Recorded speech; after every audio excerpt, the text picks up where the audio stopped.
Imagine a man being elected President of the United States of America, and then spending the next few months with his incoming staff planning every detail of the inauguration. And then the big day comes. He's sworn in as the president, and then immediately thereafter, shots ring out. There's a sniper, and the president's 2 grown sons are killed. It's not a hypothetical. That's basically what happened to Aaron, Aharon HaKohen, Aharon the high priest. On the day of the inauguration of the Mishkan, the tabernacle, after all the planning, building its utensils, creating the special clothes that he was to wear, he becomes the high priest. He brings the first sacrifices. A fire comes down from heaven and accepts them. He blesses the people. And then immediately thereafter, 2 of his sons, Nadav and Avihu, they bring a strange fire, an unauthorized sacrifice. And the same heavenly fire comes down and incinerates them. Due to the nature of my job as a personal injury attorney, I've been in that room too many times with parents who have lost their children.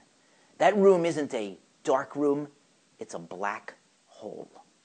Moses, Aaron's younger brother, offers him some words of consolation, and the Torah then records that Aaron was silent.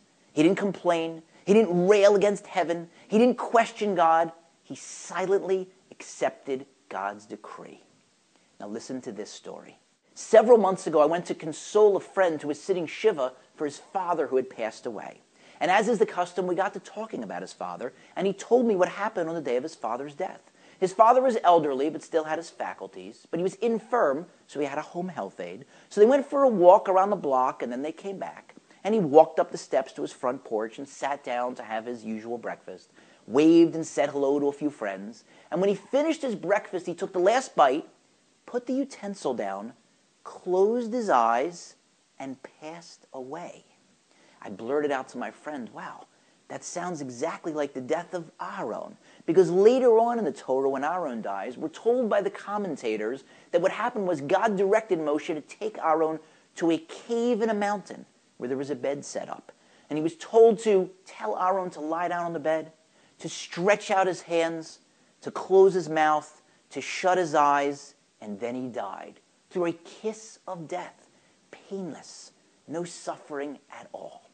So my friend said to me, I have a theory as to why it was that Aharon merited that type of painless death. I think the reason was that since he was silent after the death of his children, since he accepted God's decree without questioning it, when it came time for him to die, God repaid him measure for measure and gave him that silent kiss of death. I couldn't help but wonder to myself, why did my friend's father merit that kiss of death? But I didn't think it was appropriate to ask him that question. But he realized that the question was hanging in the air. So he told me, you may be wondering why my father merited that type of death. He says, I have a theory for that too. A few decades ago, my younger brother was barely a teenager and he was very religious. So he used to go to the synagogue on Shabbat to study before the services. And one fateful day, he went to his class, and on the way, he was struck by a car and killed. He says, and from the moment my father heard the news, through the Shiva, through the decades, throughout the rest of his life, he was silent. He accepted God's decree. He didn't rail against heaven. He never questioned it. And I'm convinced that that's why he merited that silent, pain-free kiss of death. God is up there in heaven, recording all of our actions and repaying us in kind.